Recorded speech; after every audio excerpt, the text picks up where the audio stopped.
Hello students, कैसे बच्चों आप लोग। तो बच्चों ये पीसीबी 1 to 5 का सॉल्यूशन है।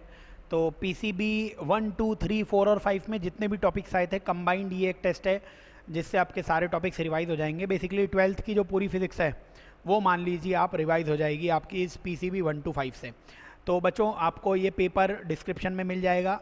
आओ अपन इसके क्वेश्चन जो है वो सॉल्व करते हैं। कोशिश कीजिए कि आप भी ये क्वेश्चन साथ में सॉल्व करें, और नहीं आए तो बच्चों ज़रूर देखिए किस तरीके से इसको सॉल्व करना है अपने को। तो बच्चों ये फिज़िक्स का पेपर अपन सॉल्व करने वाले हैं। 101 से ये चालू हो रहा है। इससे पहले 100 सवाल बायो के थे, बॉटनी और जूलॉजी के, और ये नेक्स्ट जो था फिज़िक्स का पेपर था। ठीक है ना, 50 सवाल फिज़िक्स के होंगे और अगले 50 केमिस्ट्री के होंगे। पेपर आपको जैसा कि मैंने बोला डिस्क्रिप्शन में मिल जाएगा। सेक्शन ए है बच्चों ये पेपर का। इसमें 35 क्वेश्चन हैं और 35 के 35 क्वेश्चन कंपलसरी हैं, तुम्हें आने चाहिए। आओ बच्चों 101 नंबर का क्वेश्चन पढ़ते हैं अपन। इसमें बोला हुआ है ये ट्रुथ टेबल किस गेट की है ना। ये ट्रुथ टेबल किस गेट की है, ध्यान से देखोगे अगर तो 0 और 0 होने पर ये 0 दे रहा है और 1 और 1 होने पर भी ये 0 दे रहा है। इसको बोलते हैं बच्चों अपन एक्सक्लूसिव और, यानी कि एक्स और गेट की ये टेबल है, एक्सक्लूसिव आर की ये टेबल है। सेम होने पे 0 दे देता है वो। और एक्सक्लूसिव और की इक्वेशन भी तुम्हें आनी चाहिए। एक्स और की इक्वेशन होती थी A B bar plus B A bar, ये इक्वेशन होती है। इसमें जब भी सेम होगा, जैसे 0 0 डाल के देख लो 0 मिल जाएगा आपको। अगर 0 डालोगे तो ये 0 हो जाएगा, और फिर b की वैल्यू कुछ भी हो, है ना, 0 हो जाएगा। ऐसे ही b की वैल्यू 0 डालोगे, क्योंकि a और b दोनों 0 0 लिया हुआ है तो पूरा 0 हो जाएगा। अभी दोनों को 1 1 डाल दोगे तो 1 डालने पर b बार 0 हो जाएगा, इसलिए ये पूरी टर्म 0 हो जाएगी। और a बार भी 0 डालने पे ये पूरी टर्म 0 हो जाएगी। तो सेम देने पर 0 हो जाए उसे एक्सक्लूसिव और कहते हैं अपन, और यही उसकी ट्रुथ टेबल है। 101 का थर्ड आंसर आ जाएगा। चलो नेक्स्ट क्वेश्चन की तरफ चलते हैं, अगले प्रश्न की तरफ चलते हैं। क्वेश्चन नंबर 102 में आ जाएगा बच्चों। 102 में which of the following reasons of output is used as amplifier. बच्चों एम्पलीफायर में यूज़ करते हैं जब ट्रांजिस्टर एक्टिव रीजन में होता है। 102 का आंसर थर्ड आ जाएगा।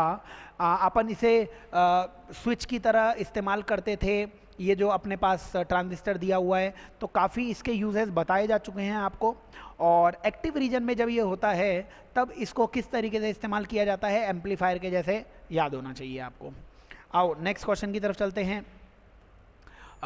103 नंबर की क्वेश्चन की तरफ आ जाते हैं।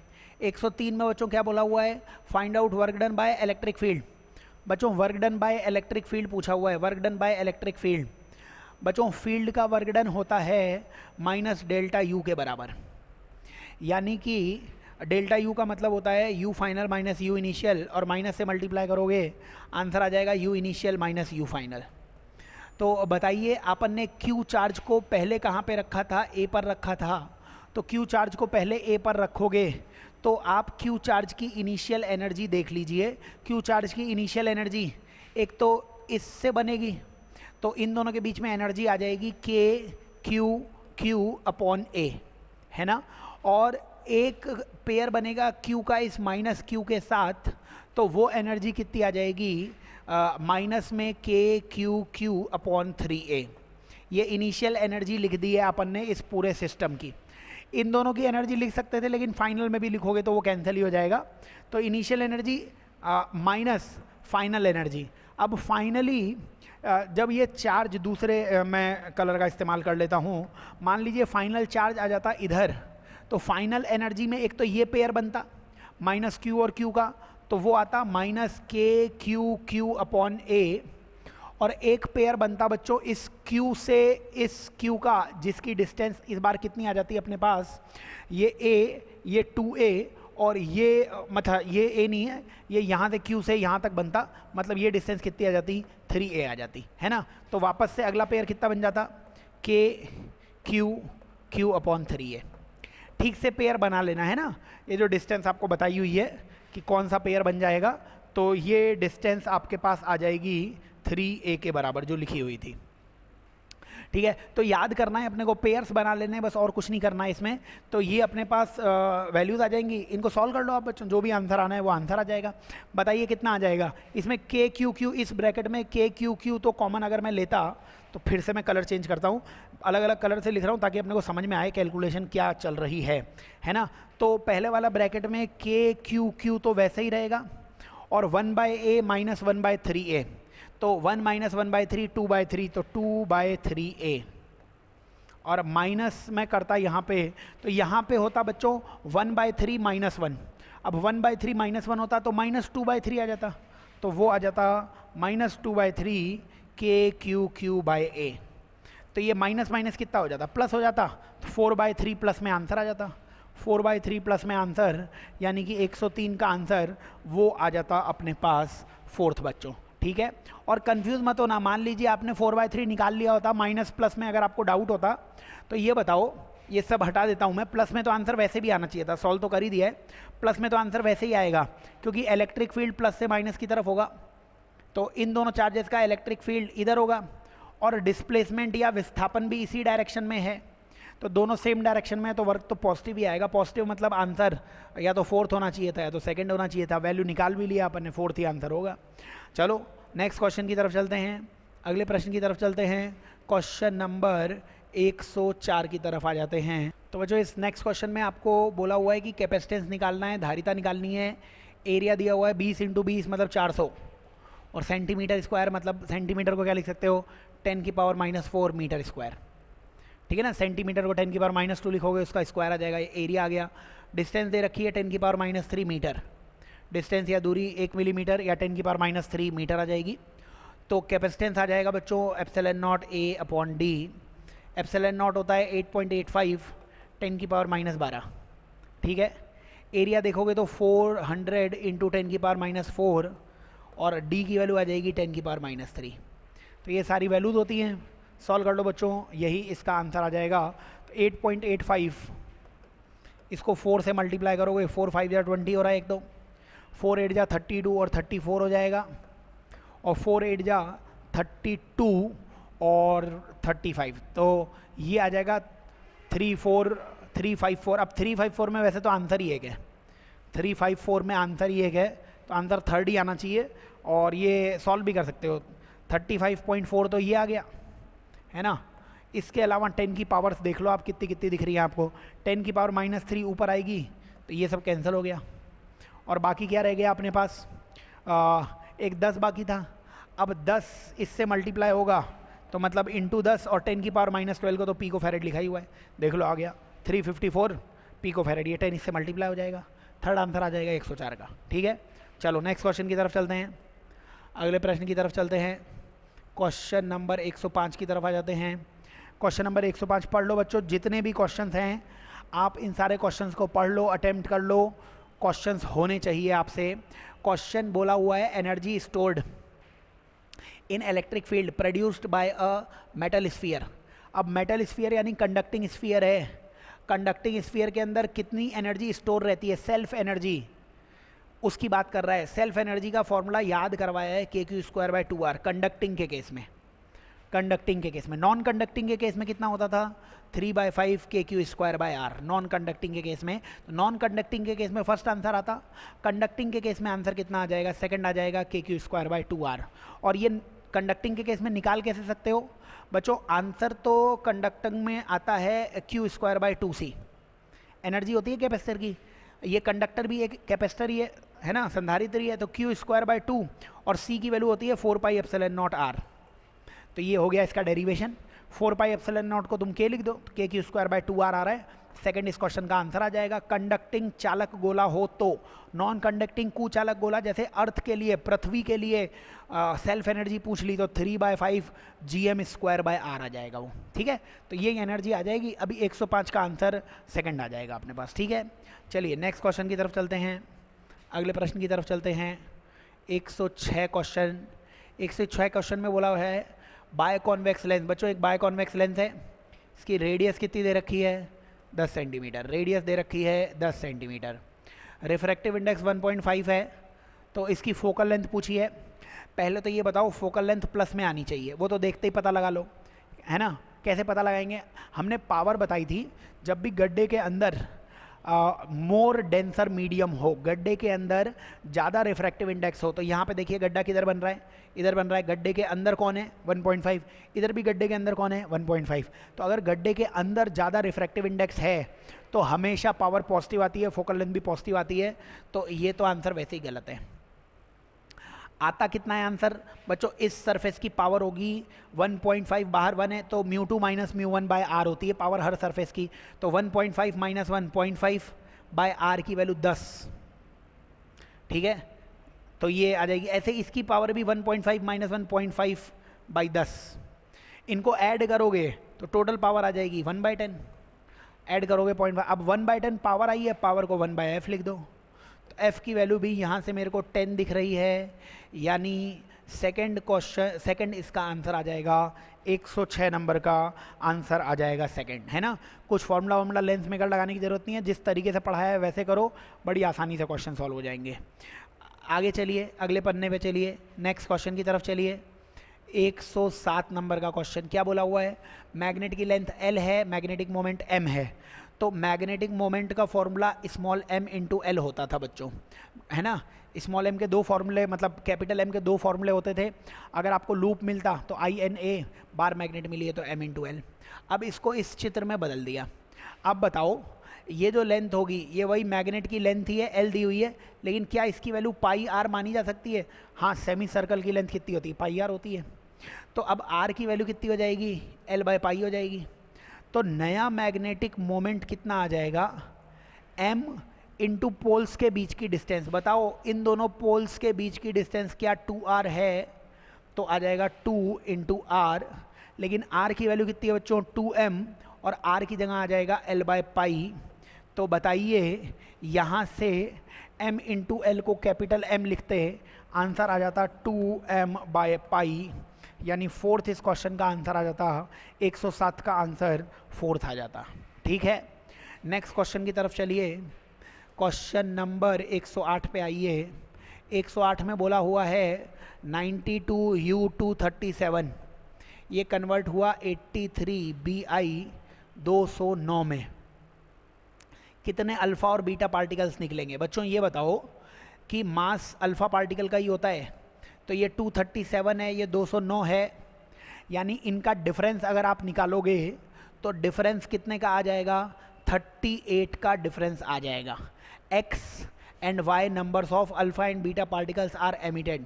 x और y पूछा हुआ है, कितने अल्फ़ा पार्टिकल निकलेंगे, कितने बीटा पार्टिकल निकलेंगे, ये आपसे पूछा हुआ है। इसमें हर एक अल्फ़ा का मास कितना होता है अपने पास? हर एक अल्फ़ा का मास 4 होता है ना। तो यहाँ पे मास में आप डिफरेंस निकाल लीजिए, एक है 237 और एक है 209, तो इनका आप डिफरेंस निकाल लीजिए। डिफरेंस अगर आप देखेंगे तो वो डिफरेंस अपने को कितने का दिखेगा? 28 का। ओरली हो जाएंगे क्वेश्चंस, लेकिन बता देता हूँ। तो 28 का मास में चेंज आया है, लेकिन 28 का मास में चेंज, अब एक अल्फ़ा का मास 4 होता है, इसको 4 से डिवाइड कर दीजिए तो 7 तो अल्फ़ा पार्टिकल निकलेंगे, यानी x की वैल्यू तो 7 होने वाली है। 7 के 2 ऑप्शंस दिख रहे हैं। बाकी इक्वेशन बैलेंस कर लो आप। कैसे बैलेंस करोगे? आओ मैं दूसरा कलर लेता हूँ, सुंदर कलर एक। तो इक्वेशन लिखी मैंने 92U237, ओरली भी हो सकता है लेकिन बता देता हूँ ठीक से, 83BI 209 और 7 2He4, ये अपन ने 7 अल्फ़ा पार्टिकल्स निकाल दिए।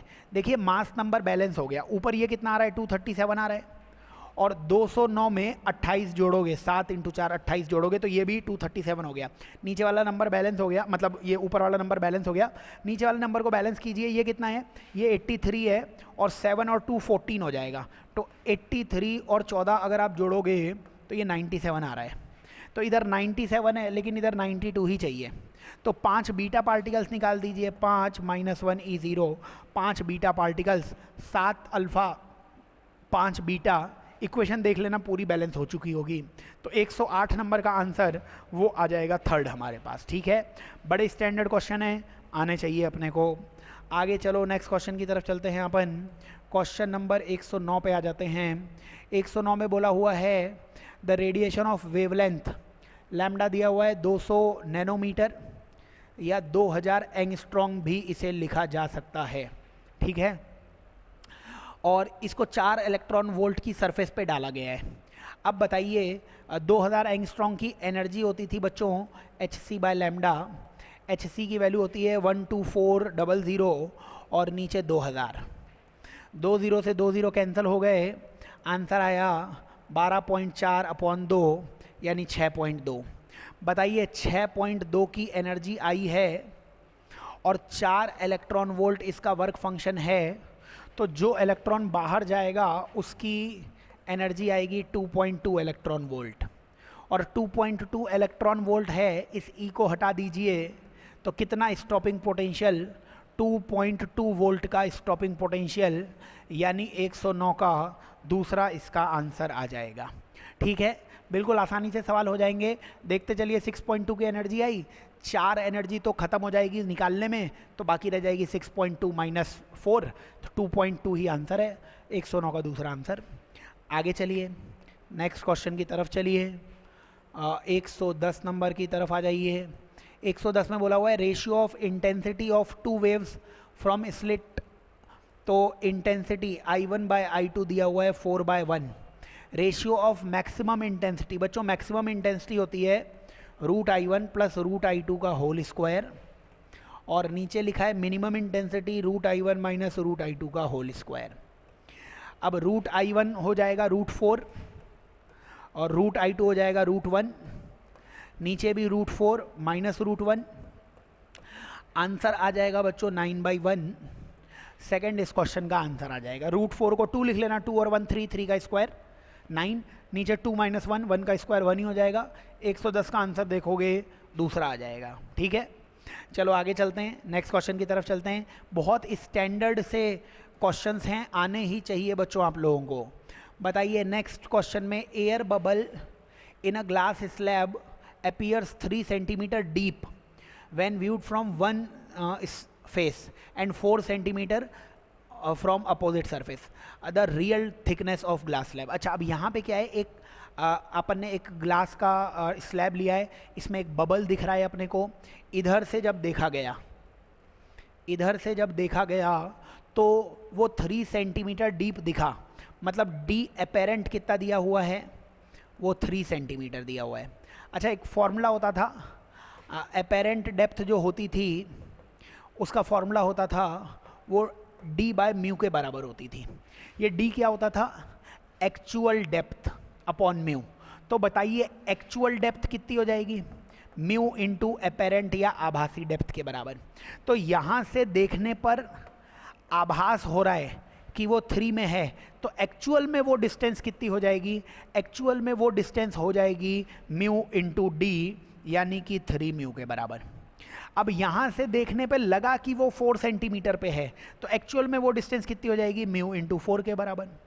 तो ये सारी डिस्टेंस कितनी हो जाएगी, 7 म्यू के बराबर।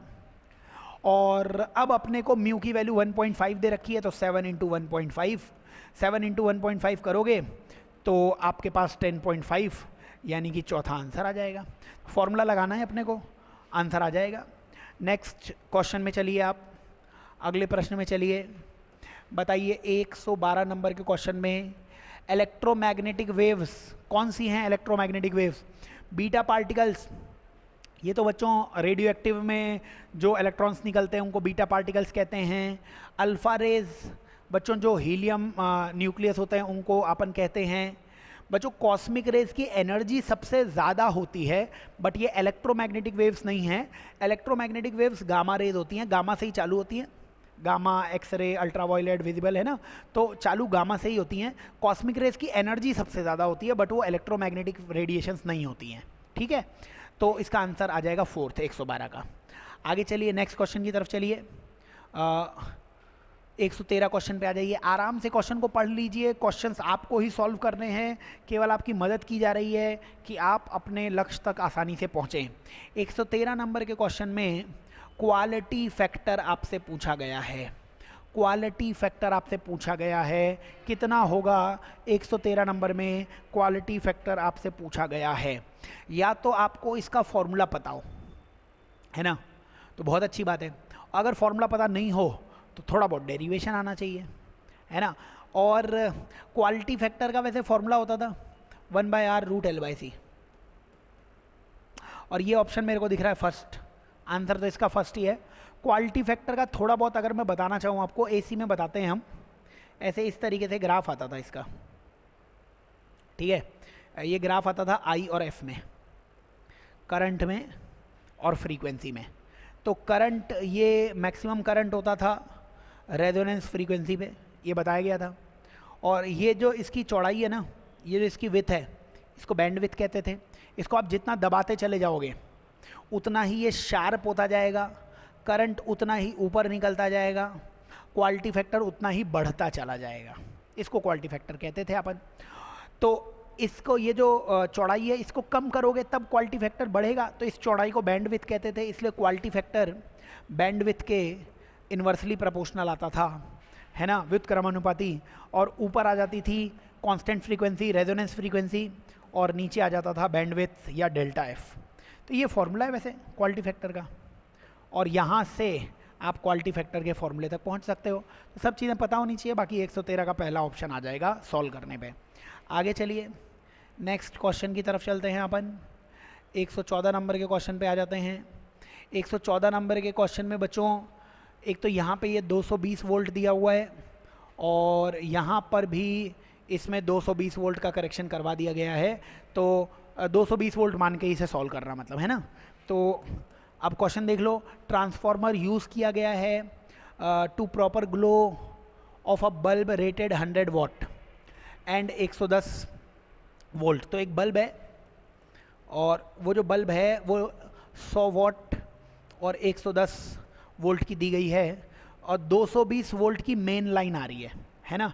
तो सप्लाई जो है, मतलब वोल्टेज जो प्राइमरी का है, जो इनपुट है, वो आप दे सकते हो 220 वोल्ट, और जो करंट आ रहा है वो कितना आ रहा है, 0.6 एम्पियर आ रहा है, 0.6 एम्पियर।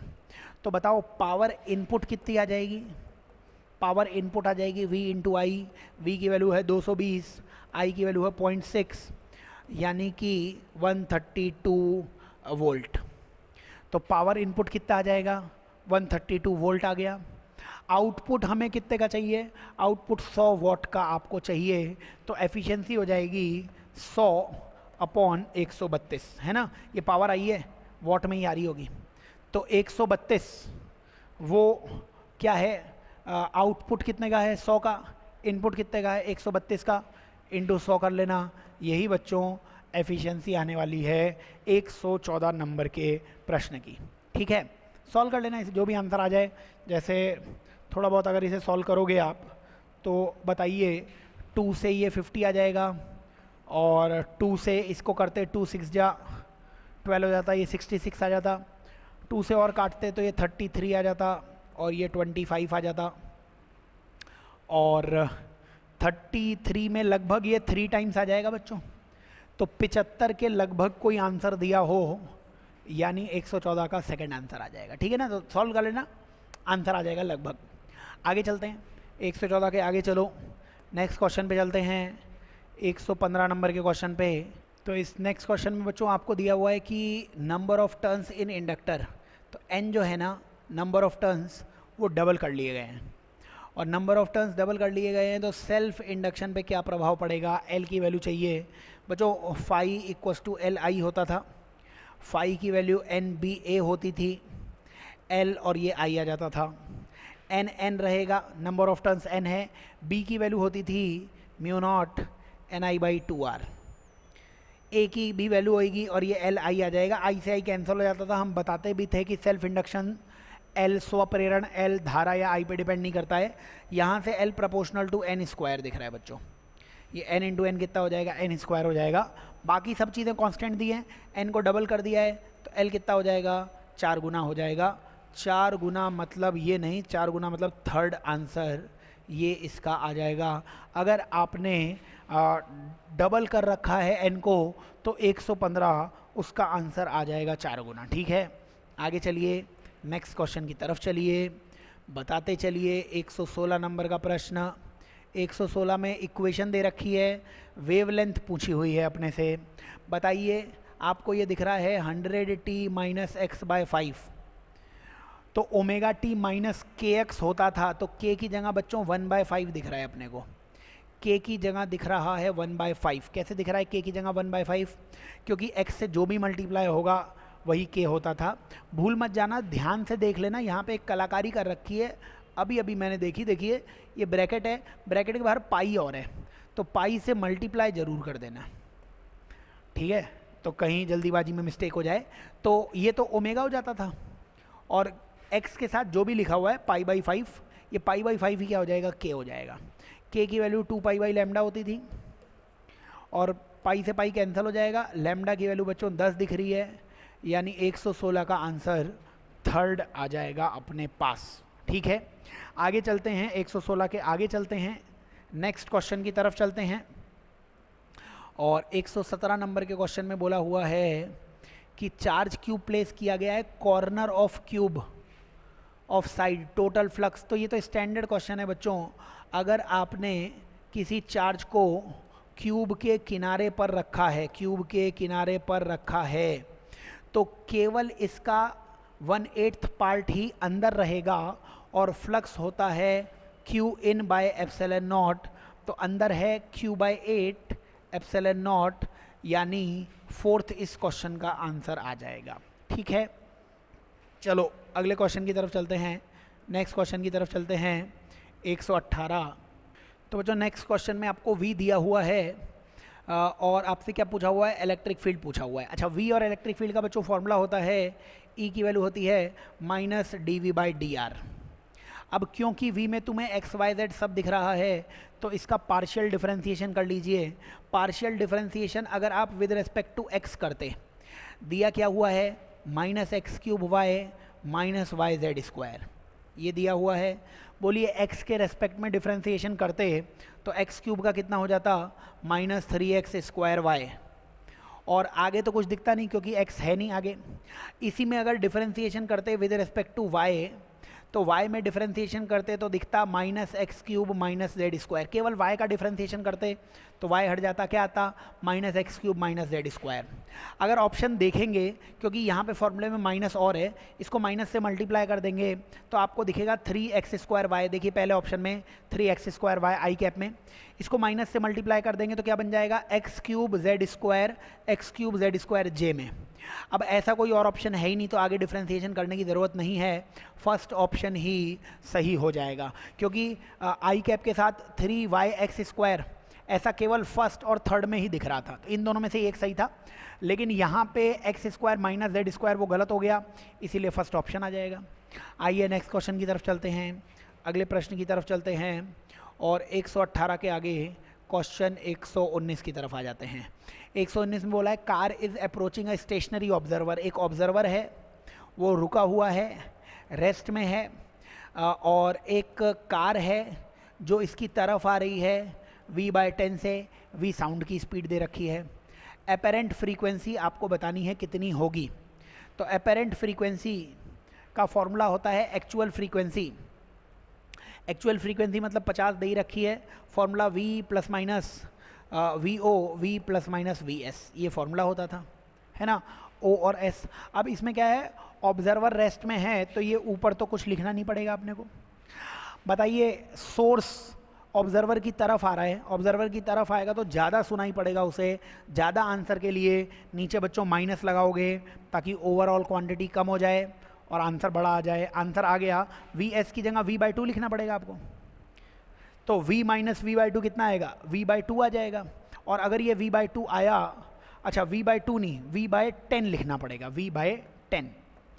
आपको स्पीड कितनी दे रखी है, v/10 दे रखी है, तो आंसर आ जाएगा 50 तो है ही, ऊपर v नीचे v - v/10। तो 1 - 1/10 अगर आप करते हो तो वो कितना आता, 9/10।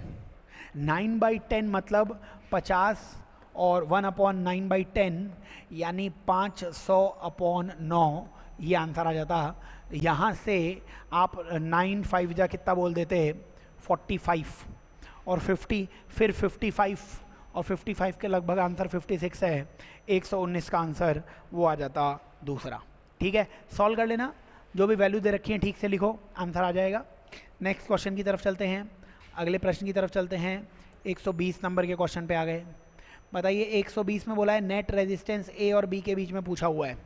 बच्चों इसमें बिंदु लगाइए, पॉइंट लगाइए, आप पॉइंट जो भी आपको दिख रहे हो वो पॉइंट्स लगाइए, आंसर मिल जाएगा। ये पॉइंट ए है, ये कलर मैं दूसरा ले लेता हूँ ताकि आपको और अच्छे से नज़र आ जाए। तो ये पॉइंट ए है, ये पॉइंट भी ए होगा, ये पॉइंट भी ए होगा, ये पॉइंट बी है, ये पॉइंट भी बी होगा। ये एक नया पॉइंट दिख रहा है, इसको x मान लो, तो 3 पॉइंट बना लो, a, x और b। 3 पॉइंट बना लेना a, x और b। बताइए ये 2 ओम a और x के बीच में है, तो a और x के बीच में 2 बना लीजिए। ये b और x के बीच में 6 है, तो b और x के बीच में 6 बना लीजिए। ये 3 भी b और x के बीच में है, 3 को भी b और x के बीच में बना लीजिए। अब इसके बाद कौन सा बाकी रह गया, ये 6 किसके बीच में है, a और b के बीच में, a और b के बीच में एक 6 बना लीजिए। और ये 3 भी किसके बीच में है, a और b के बीच में, a और b के बीच में एक 3 को भी बना लीजिए। बस सॉल्व कर लीजिए बच्चों इसे।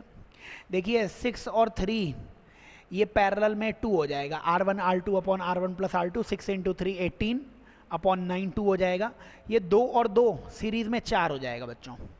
तो ऊपर ये 4 है और नीचे 6 और 3 पैरेलल में 2 हो जाएगा। अब 4 और 2 पैरेलल में 4 इंटू 2 अपॉन 4 प्लस 2, यानी कि आंसर आ जाएगा यहाँ से 4/3। 120 का आंसर फर्स्ट आ जाएगा।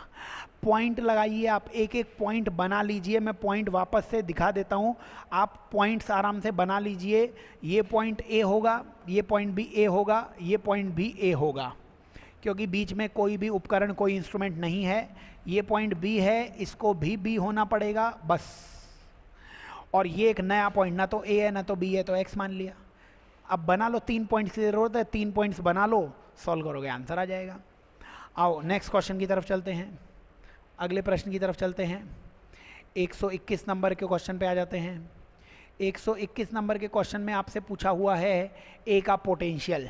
बच्चों कॉमन पोटेंशियल का डायरेक्टली फॉर्मूला होता था C1V1 plus C2V2 plus C3V3 upon C1 plus C2 plus C3। वो लगाओ, डायरेक्टली आंसर आ जाएगा। तो C1V1 देखोगे तो C1V1, इसको इससे मल्टीप्लाई करो, C1V1 प्लस C2V2 देखोगे तो C2V2 और प्लस C3V3 देखोगे C3V3 upon C1 plus C2 plus C3, 3C आ जाएगा। सारे C कैंसिल हो जाएंगे, आंसर आएगा 90/3 यानी 30 वोल्ट, है ना। 60 और 20 80, 80 और 10 90, 90/3 30 वोल्ट। 121 का आंसर दूसरा आ जाएगा। ठीक है, चलो नेक्स्ट क्वेश्चन की तरफ चलते हैं। और अगले प्रश्न में आपसे बोला गया है 122 क्वेश्चन में, 122 क्वेश्चन में बोला गया है कि एक चार्ज प्लस क्यू है और ये घूम रहा है माइनस क्यू के चारों तरफ। तो माइनस क्यू है, ये फिक्स है, और एक प्लस क्यू घूम रहा है बच्चों इसके चारों तरफ।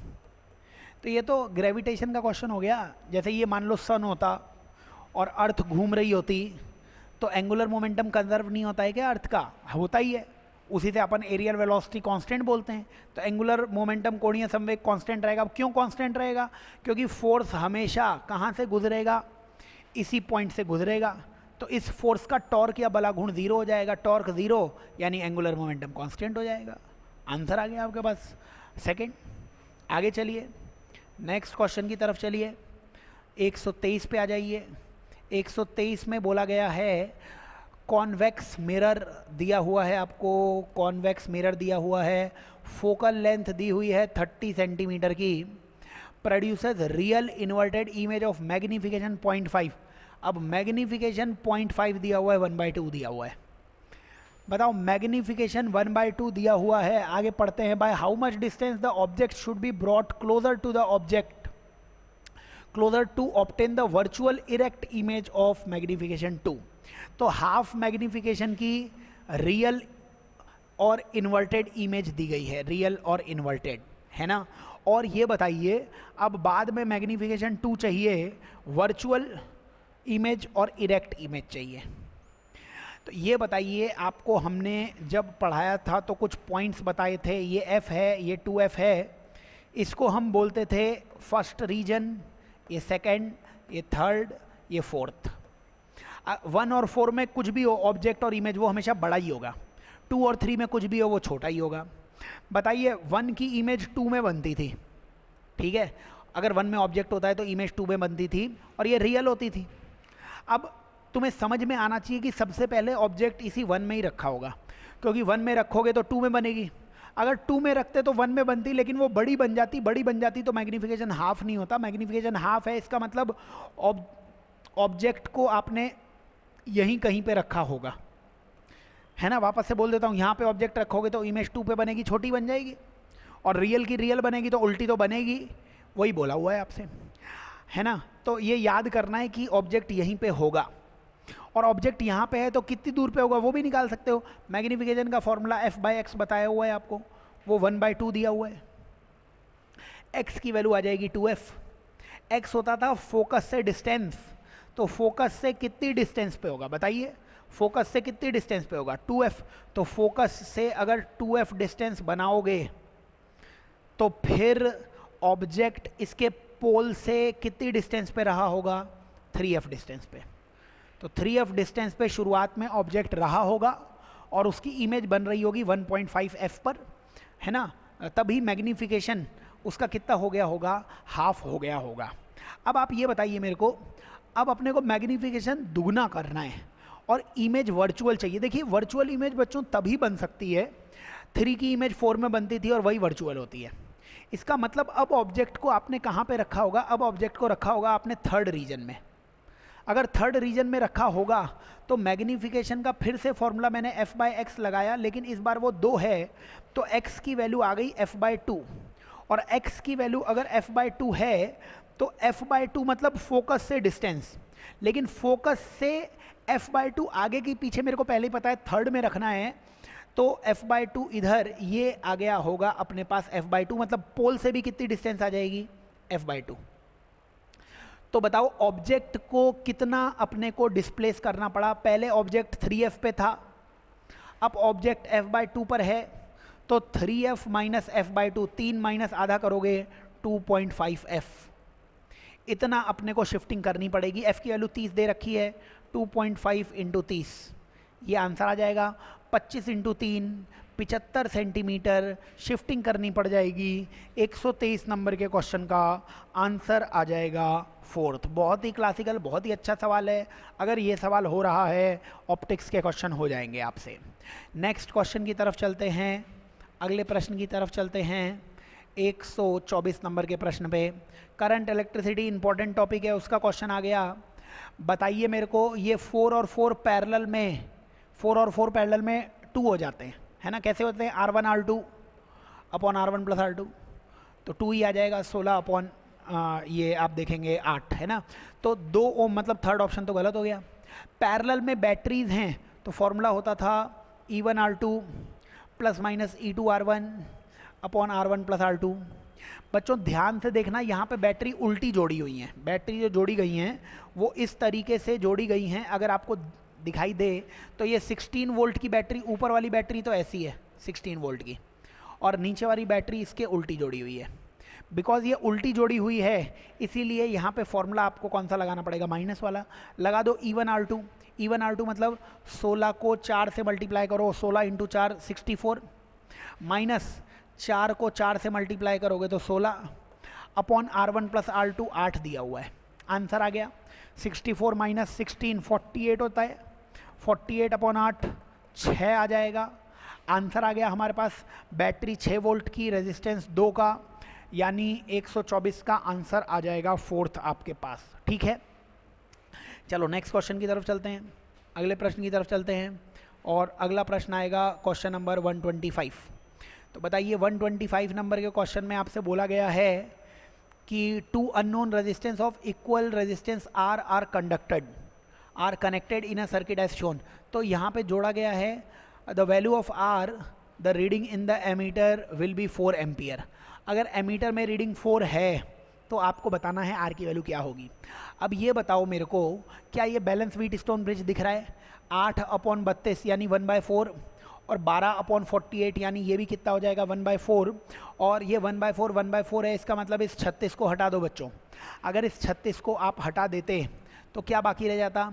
ये 8 और 12 मिल के कितना बना लेता? 20, ठीक है। और ये 32 और 48 ये मिलके कितना बना लेता? 48 और 2 50, 80, तो ये 80 बना लिया। अब 20 और 80 पैरेलल में कितना बना लेगा? 20 इंटू 80 अपॉन 20 प्लस 80 100 हो जाता, यानी 16 बना लेता। तो बताइए सर्किट का कंप्लीट रेजिस्टेंस आ जाता 16 प्लस 2R। 16 तो है ही और ये 2R और जुड़ जाएगा, तो V equals to I R लगा दो। V है 200, I है 4, R की वैल्यू है 16 plus 2R। V equals to I R, V की वैल्यू है 200, I की वैल्यू है 4, R की वैल्यू चाहिए अपने को। 4 से इसको कैंसिल करोगे, ये 50 आ गया बच्चों। तो 2R की वैल्यू आ जाएगी 50 माइनस 16, 50 माइनस 16 मतलब कितना हो जाएगा? 34, ठीक है। तो R की वैल्यू कितनी आ जाएगी? 17 ओम के बराबर। 125 का आंसर आप देखोगे तो थर्ड आ जाएगा, ठीक है। सॉल्व कर लो, V equals to I R लगाना आना चाहिए। नेक्स्ट क्वेश्चन की तरफ चलो, अगले प्रश्न की तरफ चलो। क्वेश्चन नंबर 126 पे आ जाओ। 126 में बोला हुआ है कि 2 सर्कुलर कॉयल्स, है ना। अब सर्कुलर कॉयल दिया हुआ है तो B का फॉर्मूला होता था म्यू नॉट NI/2R, ये मैग्नेटिक फील्ड होता था। अब तुम्हें रेशियो निकालना है चुंबकीय क्षेत्र या मैग्नेटिक फील्ड का। म्यू नॉट सेम है, नंबर ऑफ टर्न्स भी सेम है, और इसमें आपको 2 तो सेम है ही, तो B प्रोपोर्शनल हो जाएगा I/R के। तो B1/B2 की वैल्यू अगर आप निकालते हैं B1/B2 की वैल्यू, तो वो आती I1/R1 और नीचे क्या आता? I2/R2। ये रेशियो निकाल लिया अपन ने, है ना, यही निकालना है। अब I1 I2 का रेशियो देखिए, करंट का रेशियो दिया हुआ है 1:2, तो करंट की जगह I1/I2 की जगह लिखूंगा 1/2, और रेजिस्टेंस का रेशियो भी 1/2 लिखूंगा, तब तो ये 1 ही आंसर आ जाएगा। फोर्थ इस क्वेश्चन का आंसर आ जाएगा, 126 का आंसर आ जाएगा फोर्थ, ठीक है। नेक्स्ट क्वेश्चन की तरफ चलो, अगले प्रश्न की तरफ चलो। 127 पे आ जाओ। 127 में आपसे बोला गया है यंग डबल स्लिट एक्सपेरिमेंट की बात की गई है। Young double slit experiment, the distance between 2 slits is halved. तो ये D जो है इसको कितना कर दिया गया है? हाफ कर दिया गया है। The distance between screen and slit is made 3 times. इस D को कितना कर दिया गया है? 3 गुना कर दिया गया है। फ्रिंज विथ, बच्चों बीटा का फॉर्मूला होता है लैम्डा D/D, लैम्डा D/D।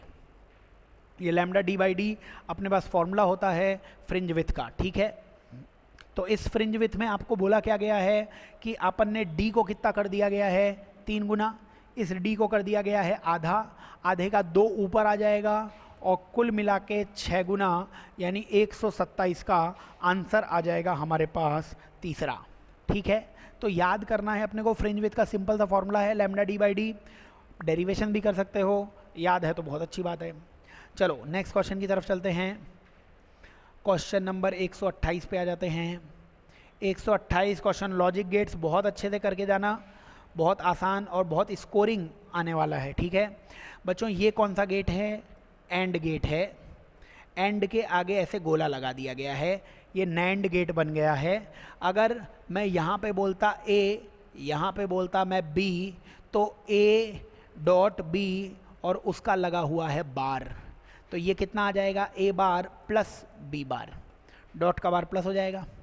इसी के आगे यही एक इनपुट यहाँ पे जो आया है ना, ये Y आया है ना, और ये Y जो भी आ गया। अब इसके आगे बच्चों Y और Y ही जाएगा, तो Y.Y का बार फिर करना पड़ेगा, क्योंकि वापस से फिर एंड गेट है, उसके आगे नॉट लगा रखा है। तो Y.Y, मान लिया यहाँ पे Y आया है, Y की वैल्यू मेरे को मालूम है। अब बताओ Y.Y का बार लगाओगे तो वो आ जाएगा Y बार प्लस Y बार, और Y बार प्लस Y बार मतलब आंसर भी Y बार के बराबर ही आ जाएगा। Y बार मतलब इसका फिर से बार निकाल लोगे, तो इसका फिर से बार निकालोगे तो A बार प्लस B बार का बार निकालोगे तो A.B ही बन जाएगा, और है ना, बार से बार कैंसिल हो जाएगा।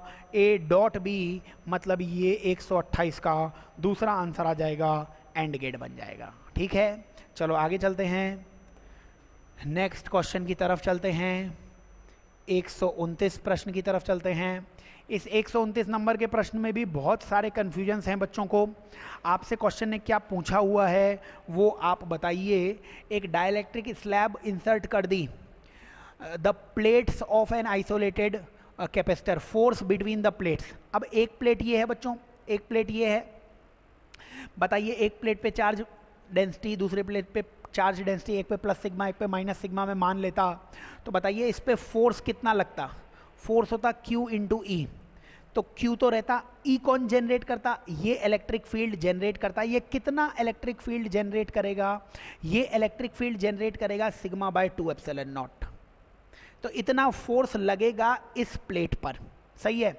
अब आप ये बताइए, यहाँ पे एक प्लेट है, यहाँ दूसरी प्लेट है, अब बीच में अपन ने डाइलेक्ट्रिक इंसर्ट कर दिया। बच्चों अभी भी इस प्लेट पर फोर्स की वैल्यू Q इंटू ई आएगी।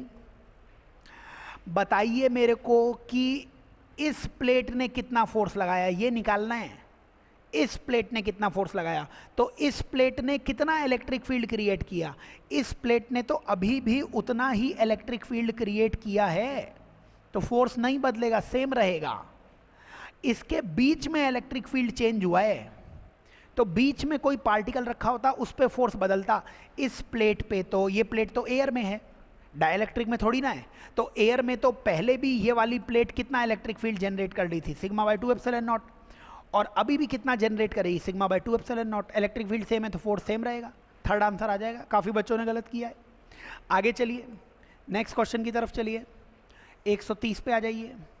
130 क्वेश्चन में आपसे बोला गया है कि एम्पलीट्यूड इक्वेशन दी है 3 sin 20 pi T plus 4 cos 20 pi T. बच्चों ये इक्वेशन काफ़ी जगह देख चुके हो आप, कभी भी आपको दिखे a sin theta b cos theta, amplitude होगा a square plus b square यानी 5। 130 का फर्स्ट आंसर आने वाला है, काफ़ी जगह देखा हुआ है, स्टैंडर्ड क्वेश्चन है। नेक्स्ट क्वेश्चन की तरफ चलते हैं अपन, 131 पे आ जाते हैं। 131 में बोला हुआ है fundamental frequency of a sonometer wire is n। अब सोनोमीटर वायर मतलब दोनों एंड्स से बंधा हुआ है, ये दोनों एंड्स पे नोड बन रहे हैं और इनके बीच की डिस्टेंस होती थी लैम्डा बाय 2, इनकी फंडामेंटल फ्रीक्वेंसी होती थी v बाय 2l, और v बाय 2l की वैल्यू तुम्हें n दे रखी है 131 में, ठीक है। अब बोला हुआ है कि length and diameter of wire are doubled keeping tension same the new fundamental frequency. तो बताइए n की वैल्यू प्रोपोर्शनल है v बाय l के, 2 तो हटा दो बच्चों, नीचे लेंथ तो आएगी, वेलोसिटी आ जाएगी t बाय म्यू के बराबर।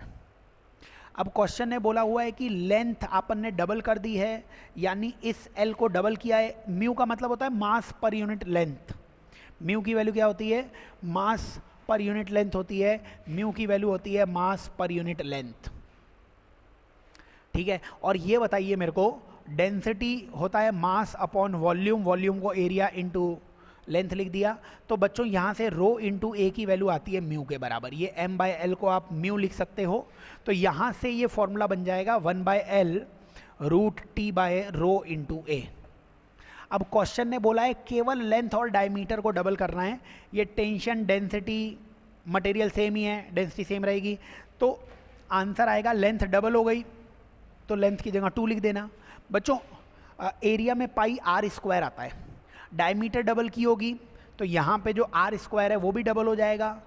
आर स्क्वायर अगर डबल हो गया तो आर की वैल्यू 2 रखोगे तो 2 का स्क्वायर 4 हो जाएगा, नीचे रूट 4 दिखेगा, समझ रहे हो क्या। डायमीटर डबल हो गया, व्यास दुगनी हो गई तो त्रिज्या भी दुगनी, रेडियस 2 टाइम्स तो 2 का स्क्वायर 4 हो जाएगा, तो रूट 4 देखोगे बाहर 2 आ जाएगा, मतलब 1 बाय 4 हो जाएगा, तो 1/4 हो जाएगा।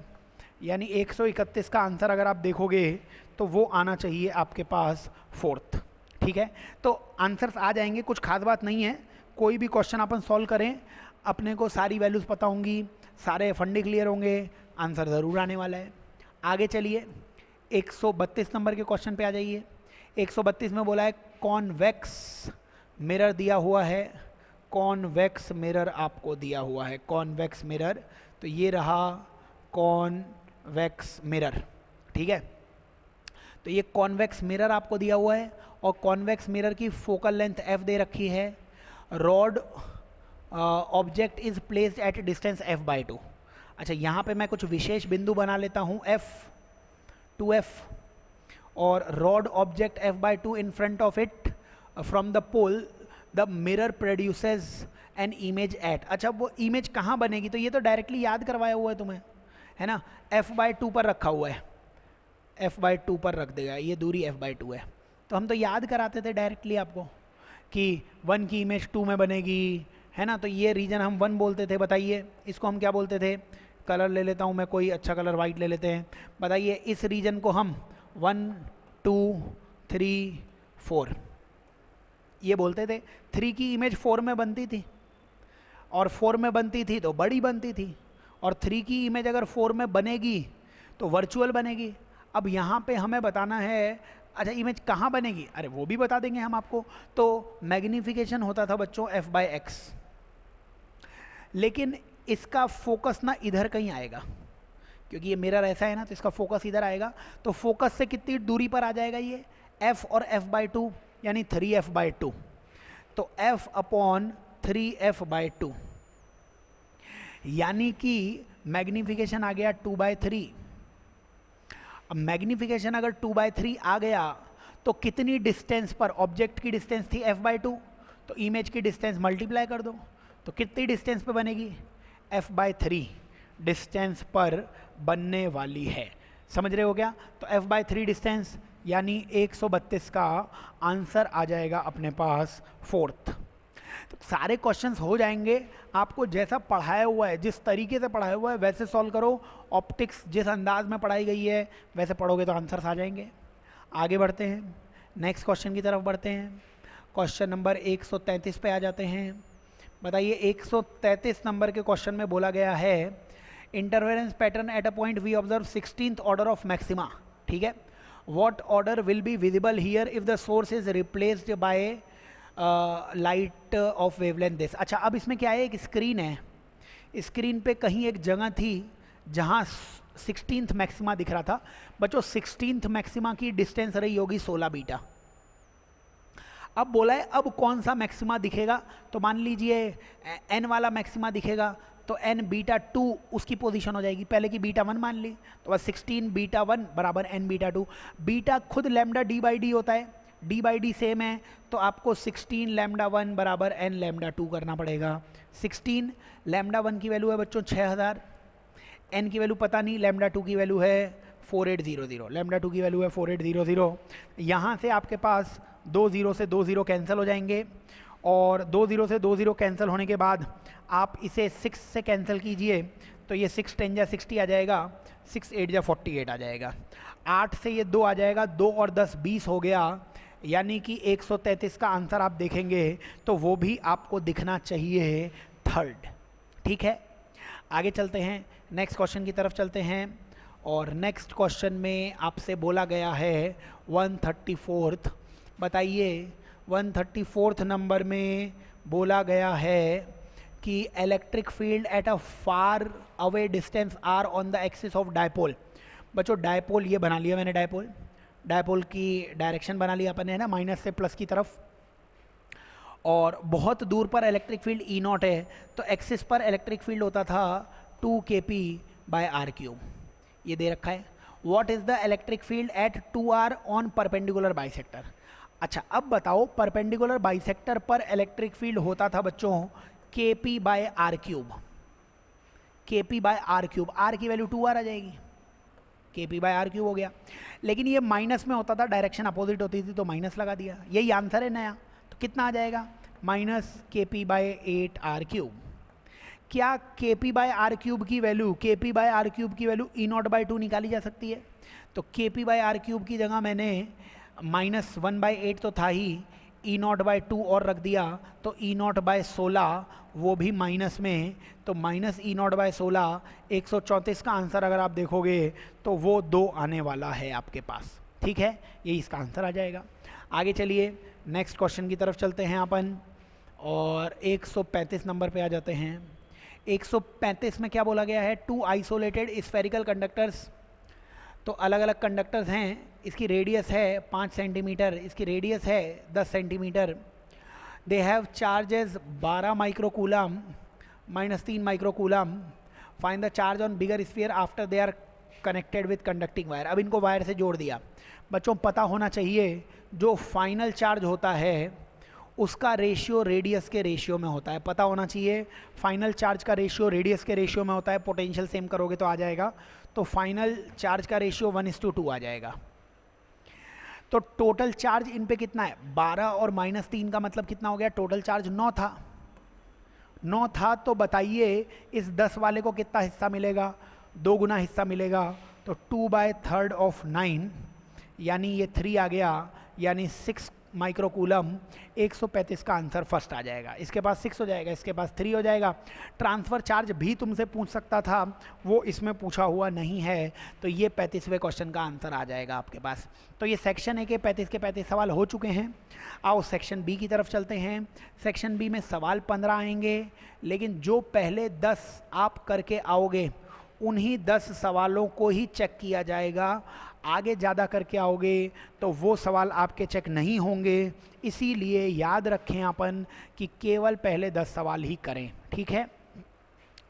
चलिए, तो क्वेश्चन ने क्या बोला हुआ है कि binding energy of electron in hydrogen atom is 13.6 electron volt. तो बाइंडिंग एनर्जी हाइड्रोजन एटम में दी हुई है। तो the energy required to remove the electron from first excited state of lithium ++, ठीक है। तो एनर्जी का फॉर्मूला होता था बच्चों -13.6 अपॉन n² इंटू Z², ठीक है। और फर्स्ट एक्साइटेड स्टेट का मतलब क्या होता है, फर्स्ट एक्साइटेड स्टेट का मतलब होता है n = 2। तो n की वैल्यू आप 2 रख दीजिए यहाँ पे, और Z की वैल्यू लिथियम के लिए 3 होती है, इसलिए 3 का स्क्वायर आ जाएगा। तो ये यहाँ से कितना आ जाएगा हमारे पास, 13.6 अपॉन 4, माइनस में तो है ही, इंटू 9। 4 से कैंसिल करोगे, 4 3 जा 12 आ जाएगा, और 3.4 आ जाएगा। तो 3.4 इंटू 9 अगर आप देखोगे तो 9 4 जा 36, और 9 3 जा 27, 30.6। माइनस में है, तुम इतनी ही एनर्जी प्लस में दे दो तो वहाँ से इलेक्ट्रॉन निकाला जा सकता है। आंसर आ जाएगा 136 का थर्ड, ठीक है। आगे चलिए, नेक्स्ट क्वेश्चन की तरफ चलिए, 137 पे आ जाइए। तो बच्चों इस क्वेश्चन में अगर आप देखोगे तो इस क्वेश्चन में आपसे बोला गया है कि एमीटर में मैक्सिमम करंट वो बताना है आपको। अब एमीटर में मैक्सिमम करंट तभी जाएगा जब ओवरऑल रेजिस्टेंस मिनिमम हो जाएगा। V = IR होता है ना, तो I की वैल्यू V/R आ जाएगी। R को छोटे से छोटा बनाना है अपने को, R छोटे से छोटा बनाओगे आंसर आ जाएगा अपने पास। तो अपन टोटल रेजिस्टेंस निकाल लेते हैं हर केस में, देख लेते हैं रेजिस्टेंस छोटे से छोटा किस में आ रहा है। देखो फर्स्ट केस में S1 को बंद कर दिया। अब S1 को बंद करोगे तो करंट ऊपर से चला जाएगा, मतलब वो वाला रेजिस्टेंस हटा देना। S3 को बंद कर दिया, ये हटा देना। S6 को बंद कर दिया, ये हटा देना। तो ऊपर 4R और 5R मतलब 9R दिख जाएगा ऊपर, और नीचे केवल 3R दिख जाएगा। अब 9R और 3R पैरेलल में कितना हो जाएगा, 9R into 3R upon 9R + 3R मतलब 12R। ये R से R कैंसिल हो गया, ये आ जाएगा 9R/4। कितना आ गया है ना, ये 3 से 4 आ जाएगा।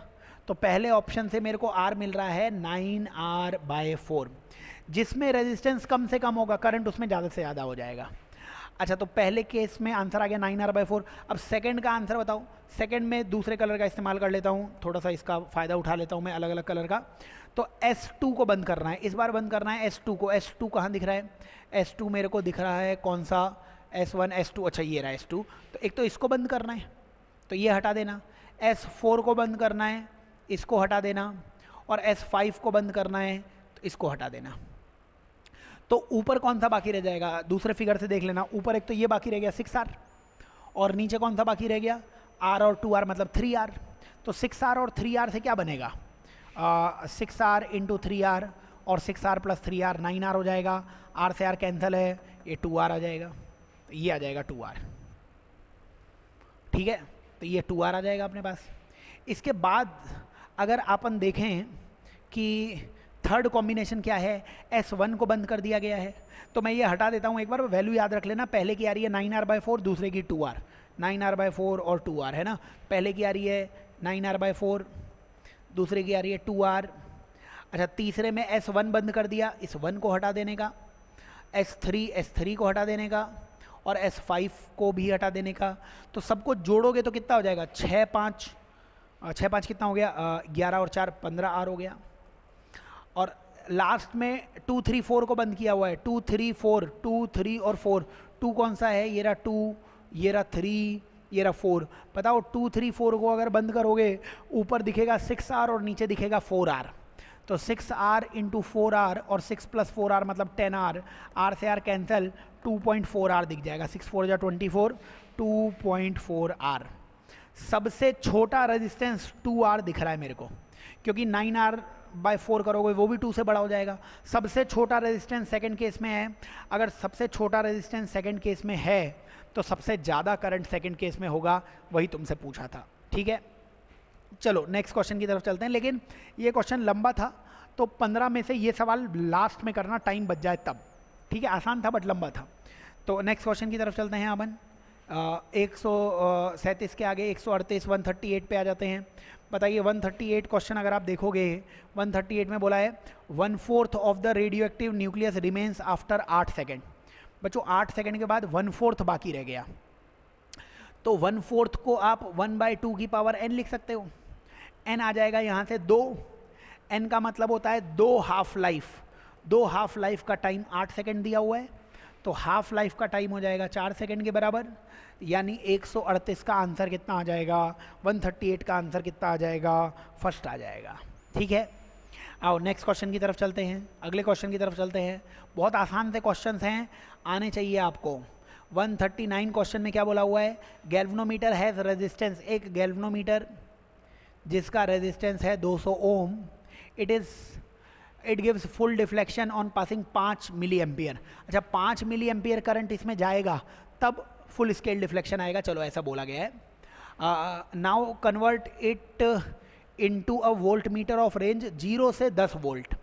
मतलब इसमें ना 5 मिली एम्पियर से ज़्यादा करंट नहीं जा सकता, 5 मिली एम्पियर से ज़्यादा करंट जाएगा तो ये जल जाएगा, पहले तो ये बात है।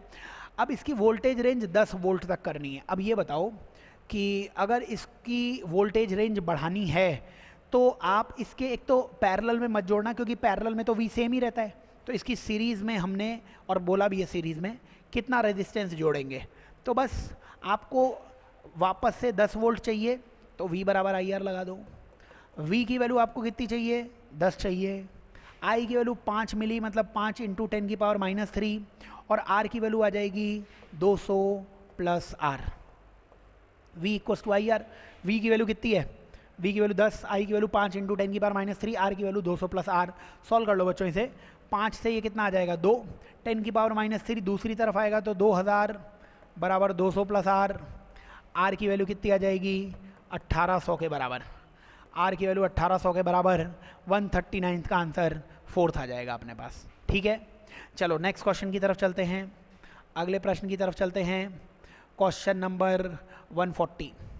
बताइए 140 नंबर के क्वेश्चन में LCR सर्किट है, R और XL, R की वैल्यू XL दे रखी है ना, और XL की वैल्यू 2XC के बराबर दे रखी है, XL/XC की वैल्यू 1/2। अभी मैंने सवाल नहीं पढ़ा है बट ये मैंने वैल्यूज़ लिख ली है, XL/XC की वैल्यू 2, यानी XL बड़ा है, XL बड़ा है यानी इंडक्टिव नेचर होगा। अब बताओ क्या बताना है तुम्हें, then impedance of the circuit. अच्छा इम्पीडेंस बताना है, Z का फॉर्मूला होता है रूट के अंदर R का स्क्वायर प्लस XL - XC का होल स्क्वायर। तो रूट के अंदर R का स्क्वायर रहेगा, XL, क्या XL R के बराबर है तो XL की जगह भी R - XC।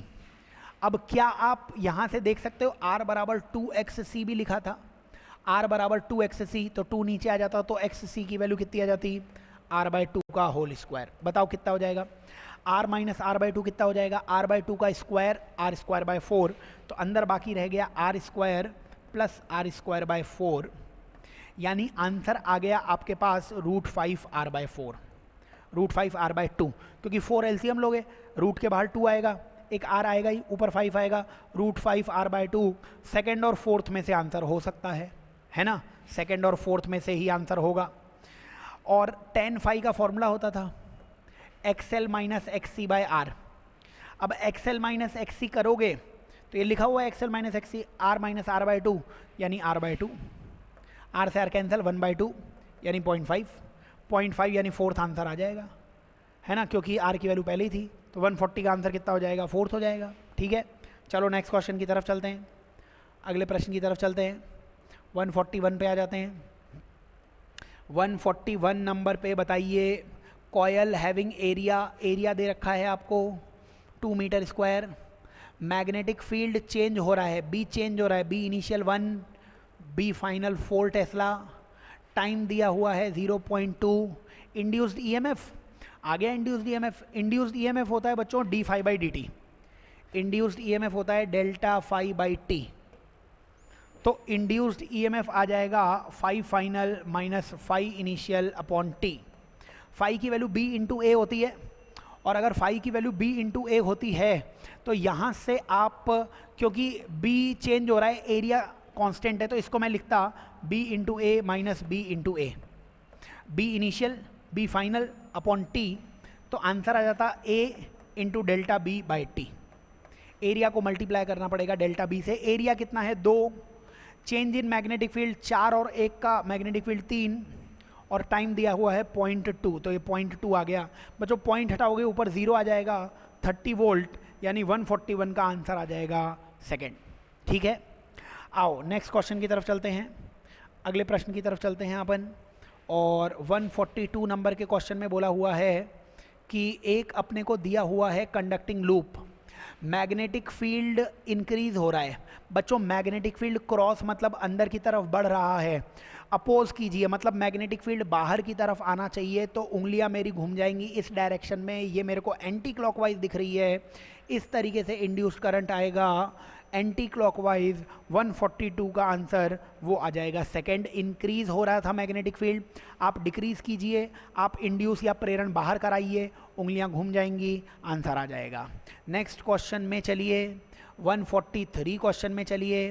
143 क्वेश्चन में आपसे बोला गया है कि करंट इन 4 ओम में कितना होगा, ये आपको बताना है बच्चों। ये अपने पास जो डायोड होता है ये हाई होगा, ये लो होगा, तभी ये काम का है, तभी ये फॉरवर्ड बायसिंग है, वरना इसको हटा देना। तो ये हाई और ये लो दिया हुआ है बैटरी का, है ना, क्योंकि ये लो है। अब ये लो एंड से ये जुड़ गया D2 अगर आपको दिख रहा हो, और अगर ये D2 लो एंड से जुड़ा हुआ है तो इस D2 को हटा देना, इस ऊपर वाले सर्किट मतलब ये 3 ओम हट जाएगा, ऊपर वाली ब्रांच ही हट जाएगी। आंसर आ गया हमारे पास। ये बताइए, ये 2 और 4 मिलके 6 ओम बना लेगा, तो V बराबर IR में V है 12, I की वैल्यू नहीं, R है 6, I आ जाएगा 2 एम्पियर। फर्स्ट इस क्वेश्चन का आंसर आ जाएगा। ऊपर वाली ब्रांच में से कोई भी करंट नहीं जाने वाला है, क्योंकि रिवर्स बायसिंग वाला डायोड काम नहीं करेगा। 143 का फर्स्ट आंसर आएगा। ठीक है, आगे चलिए 144 नंबर के क्वेश्चन पे। 144 नंबर के क्वेश्चन में बोला हुआ है कि 10 माइक्रोफेरेड और 200 वोल्ट के आपके पास बहुत सारे कैपेसिटर्स हैं, आपको 800 वोल्ट बनाना है। बच्चों क्या 200 वोल्ट के मैं 4 कैपेसिटर्स जोड़ दूं तो 200 200 200 200 800 बन गया, तो 800 का लक्ष्य पूरा हो चुका है मेरा, है ना। तो मैंने 10 के अगर सीरीज में जोड़े हैं 4, तो एक लाइन का कैपेसिटेंस 10/4 मतलब 2.5 हो जाएगा। एक लाइन का कैपेसिटेंस कितना हो जाएगा, 2.5। अगर एक लाइन का कैपेसिटेंस 2.5 है तो बताइए मेरे को कितनी लाइंस लगाऊं कि कैपेसिटेंस 20 हो जाए। एक लाइन का 2.5 है तो 2.5 को 4 से मल्टीप्लाई करोगे तो 10 हो जाएगा, और 2.5 को 8 से मल्टीप्लाई करोगे 20 हो जाएगा। मेरे को 8 लाइंस की ज़रूरत पड़ने वाली है। एक लाइन का 2.5 है तो 8 लाइन का अपने आप ही कितना हो जाएगा, 20। एक लाइन में क्योंकि 4 कैपेसिटर थे, 8 लाइन में मेरे पास 32 कैपेसिटर होंगे। 144 का आंसर सेकंड आ जाएगा। ठीक है, अच्छा सवाल। आगे चलते हैं, नेक्स्ट क्वेश्चन की तरफ चलते हैं। तो 145 पे आ जाते हैं। 145 क्वेश्चन में बोला हुआ है proton when accelerated through a potential difference v have wavelength lambda. तो प्रोटोन के लिए लैम्डा की वैल्यू होती थी h/p और p को तुम √2mqv लिख लेते, ठीक है ना। तो h/√2mqv लिख लिया क्योंकि दिया हुआ है। अब अल्फा पार्टिकल है और सेम वेवलेंथ लैम्डा, तो फिर पोटेंशियल कितना होना चाहिए। अब लैम्डा सेम है, h सेम है, 2 सेम है, तो m q और v को सेम होना पड़ेगा। तो m into Q into V, ये अगर प्रोटोन का था तो अल्फा के लिए मास होता है 4m, चार्ज होता है 2q और v न्यू कितना हो जाता वो निकालना पड़ता। 4 और 2 ये mq से mq तो कैंसिल हो जाएगा, 8 नीचे आ जाएगा, v/8 फोर्थ इसका आंसर आ जाएगा। क्वेश्चन में फॉर्मूला लिखो, सब चीज़ें सेम दे रखी हैं तो ये तो सेम हो गया, एम क्यू और वी को भी सेम होना पड़ेगा तभी तो लैम्डा सेम होएगा, उनको बराबर कर लिया। v/8 यानी 145 का आंसर अगर आप देखोगे तो वो आ जाएगा फोर्थ, ठीक है। नेक्स्ट क्वेश्चन की तरफ चलते हैं और 146 क्वेश्चन की तरफ चलते हैं। बच्चों इस नेक्स्ट क्वेश्चन में अगर आप देखेंगे आपको बोला हुआ है ओपन और closed organ pipe same length की है ना। अब ओपन ऑर्गन पाइप जो होती है ना, ओपन ऑर्गन पाइप बांसुरी की जैसे होती है, उसमें सारे सुर होते हैं, उनकी फ्रीक्वेंसी का ratio 1 2 3 4 5। Close organ pipe pen का ढक्कन होता है ना, उसमें सारे सुर लगते नहीं हैं, उसकी फ्रीक्वेंसी 1 3 5 7 9 ये होती है। ओपन की अब दोनों एंड से ओपन है तो दोनों पे एंटी नोड बनेगा, एंटी नोड के बीच की दूरी होती है λ/2 होती है, मतलब यहाँ पे 2 आने वाला है। इसकी फंडामेंटल फ्रीक्वेंसी होती है v/2l, याद करने का तरीका। और क्लोज वाले की फंडामेंटल फ्रीक्वेंसी v/4l आ जाएगी। ये पहले वाले को हम टोन कहते हैं, जो फंडामेंटल फ्रीक्वेंसी है इसको टोन कहते हैं। इसके आगे जो आया ये फर्स्ट ओवरटोन और ये क्या हो गया, सेकेंड ओवरटोन। तो ये सेकेंड ओवरटोन आ गया 3v/2l, सेकेंड ओवरटोन।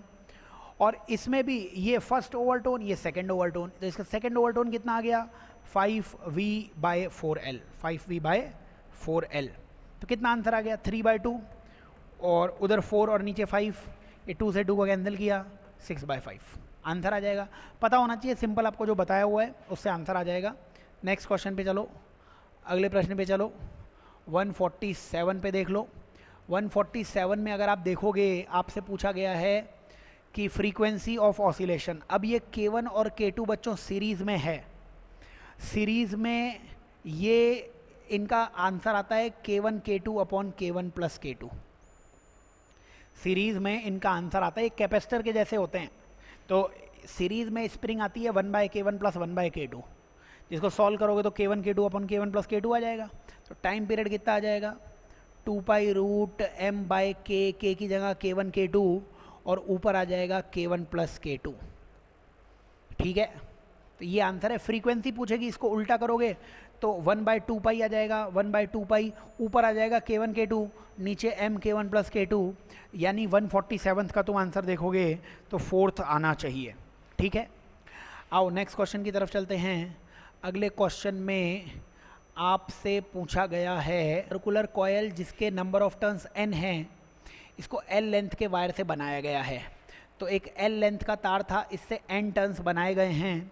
तो बताइए मेरे को कि एक सर्कल की लेंथ होगी 2πr और इसको n से मल्टीप्लाई कर दिया, यही टोटल लेंथ आ जाएगी। तो यहाँ से ये 2π और L कांस्टेंट है, मतलब r इंटू n बच्चों क्या आ जाएगा कांस्टेंट, r इंटू n क्या आ जाएगा कांस्टेंट आ जाएगा। अब टॉर्क का फॉर्मूला होता था BINA साइन थीटा, टॉर्क का फॉर्मूला होता है BINA साइन थीटा। बताइए मेरे को, B तो B रहेगा, IN एरिया की वैल्यू πr² आ जाएगी, ये सब चीज़ें कांस्टेंट हैं। तो टॉर्क NR², क्या मैं NR² को NR इंटू R लिख सकता था? इसमें क्या NR कांस्टेंट हो जाएगा क्योंकि NR कांस्टेंट दिया हुआ है। तो टॉर्क बच्चों प्रोपोर्शनल आ जाएगा किसके, R के।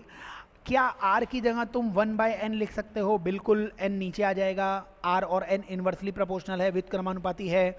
इसीलिए इस क्वेश्चन का 148 का आंसर आ जाएगा सेकंड, n के व्युत्क्रमानुपाती। तो बच्चों नेक्स्ट क्वेश्चन की तरफ चलते हैं अपन, अगले क्वेश्चन की तरफ। 149 क्वेश्चन की तरफ आ जाते हैं। बताइए 149 क्वेश्चन में बोला हुआ है कि एक Daniel cell is balanced on 125 centimetre length of a potentiometer wire, है ना। तो डैनियल सेल है, तो अपन पोटेंशियोमीटर की इक्वेशन लिखते थे E बराबर एक्स एल, है ना। तो E बराबर x और लेंथ की वैल्यू 125 सेंटीमीटर दी हुई है, ये पहली इक्वेशन है। अब now the cell is short circuited by a resistance 2 ohm and balance is obtained at 100 centimetre internal resistance of Daniel cell. इसमें तो इक्वेशन बनाने की भी जरूरत नहीं है। इंटरनल रेजिस्टेंस का फॉर्मूला होता था L1 by L2 minus 1 into are. अब मेरे को L1 L2 पता भी नहीं है कि शॉर्ट सर्किट वाली होती है कि ओपन सर्किट वाली, लेकिन रेजिस्टेंस तो पॉजिटिव ही आएगा ना। तो ये L1 बाई L2 की वैल्यू जो लिखोगे ना आप, इस L1 बाई L2 की वैल्यू को 1 से बड़ा होना चाहिए, इसीलिए L1 मैं लिख रहा हूँ 125 और अगला मैं नीचे लिख रहा हूँ 100 माइनस 1 इंटू आर। अगर आप देखोगे R2 दिया हुआ है आपको, सॉल्व कर लो, है ना। मतलब लेंथ का रेशियो -1 इंटू आर, यही इंटरनल रेजिस्टेंस का फॉर्मूला होता है पोटेंशियोमीटर का। डेरिवेशन भी कर सकते थे अपन, लेकिन ये रफली फॉर्मूला याद कर लो और आंसर हमेशा प्लस में आएगा, है ना। अब देख लो, और माइनस करना ही है तो रफली फॉर्मूला याद कर लो। ये 100 ऊपर चला जाएगा तो 125 माइनस 100 मतलब 25/100 और इंटू 2। तो ये मेरे को दिख रहा है क्योंकि ये 4 आ जाएगा, तो 2/4 या 1/2, 1/2 मतलब 0.5 ओम, 149 का आंसर फर्स्ट आ जाएगा अपने पास, ठीक है। नेक्स्ट और लास्ट क्वेश्चन पे चलो। 150 नंबर का क्वेश्चन अगर आप देखोगे, 150 नंबर के क्वेश्चन में आपसे बोला गया है कि 2 सिमिलर रेडियस आर की कॉयल्स हैं जिनको परपेंडिकुलर रखा गया है। अच्छा, एक ये कॉयल है, कॉयल का मैग्नेटिक फील्ड हमेशा उसके प्लेन के परपेंडिकुलर आता है, तो इसका मैग्नेटिक फील्ड और एक दूसरी कॉयल भी है, ऐसे ग्रीन बना ली, ये आपस में एक दूसरे के परपेंडिकुलर रखी हुई हैं। बच्चों, ग्रीन वाले कॉयल का मैग्नेटिक फील्ड अगर आप बनाते तो उंगलियों को ऐसे घुमाते तो मैग्नेटिक फील्ड ऊपर आता, तो ये मान लिया B1 आ जाता। ग्रीन वाले में अगर उंगलियां घुमाते तो मैग्नेटिक फील्ड इधर या इधर कहीं भी आता, मतलब B1 और B2 एक दूसरे के क्या होता, परपेंडिकुलर होता। और अगर ये परपेंडिकुलर है तो आंसर आता B1 square plus B2 square. तो B1 स्क्वायर B2 स्क्वायर यही आंसर है। B1 की वैल्यू कितनी आ जाएगी, μ0 I/2R, है ना। एक का करंट I दे रखा है, दूसरे का करंट दिया हुआ है μ0 2I/2R। एक का करंट दे रखा था I, एक का करंट दे रखा था 2I। बच्चों, μ0 और I/2R ये बाहर आ जाएगा, अंदर √5 बच जाएगा। μ0 I/2R बाहर आया तो इधर 1 बच गया, μ0 I/2R बाहर आया तो इधर 2 का स्क्वायर 4 बच गया, 4 और 1 √5, यानी थर्ड इस क्वेश्चन का आंसर आ जाएगा, ठीक है। तो बच्चों, ये जो क्वेश्चन आपको दिए हुए थे इनको अच्छे से लगा लीजिए, पेपर आपको डिस्क्रिप्शन में मिल जाएगा, उनको अच्छे से सॉल्व कीजिए। Best of luck for your future बच्चों।